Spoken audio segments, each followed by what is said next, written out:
but I'm going to talk a little bit about, of course, some things in Nevada because Nevada National Security Site, of course, right in our backyard. So Ms. Creedon, the remote sensing laboratory, both at Nellis Air Force Base and Joint Base Andrews, provides radiological emergency response teams along the West and the East Coast, respectively, who stand ready to deploy anywhere in the world.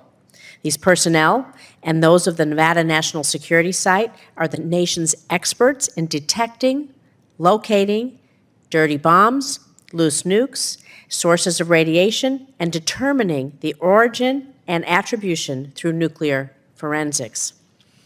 I was recently speaking with NNSA about the remote sensing laboratory and the radiological sensors we have provided Ukraine as Russia has seized control of several Ukrainian nuclear power plants as part of its invasion and, of course, we know continues to threaten them.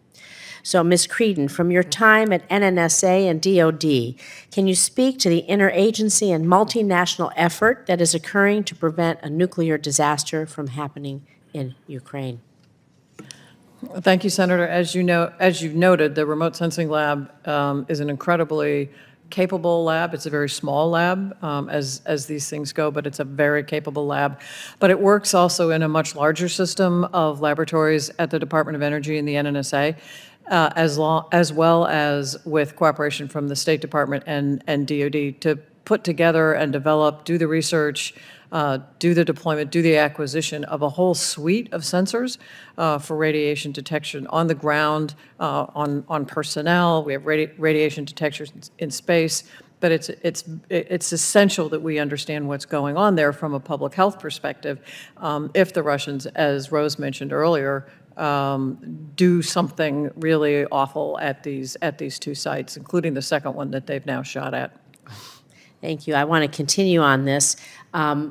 So, Ms. Creedon, the United States must deter two nuclear-capable competitors for the first time in history, a fact which is widely discussed, including here today, of course.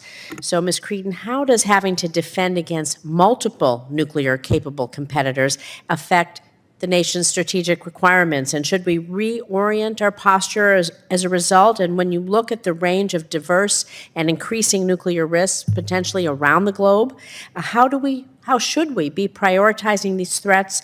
Which ones are most concerning to you? Well, certainly taken together, Russia and China, particularly on the trajectory that they are both on with respect to their nuclear systems, the variety of their nuclear systems, and the number of their potential systems do present a threat to the U.S.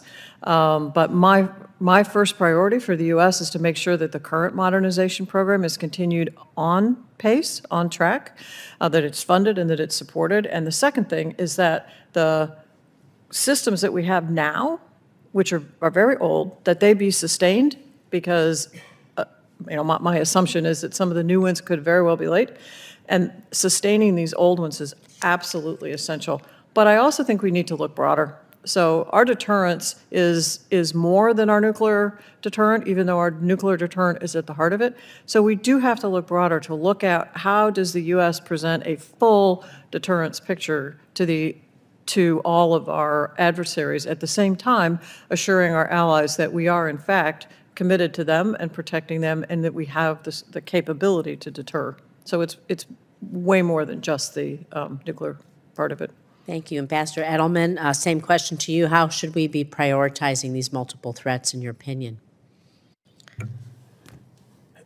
Well, I think we have to prioritize first the threat that remains the only existential threat to us today, which is Russia. But China is moving apace, and so, as my colleague, Mr. Miller, said, I think we have to rethink what might be required to hold both at risk simultaneously.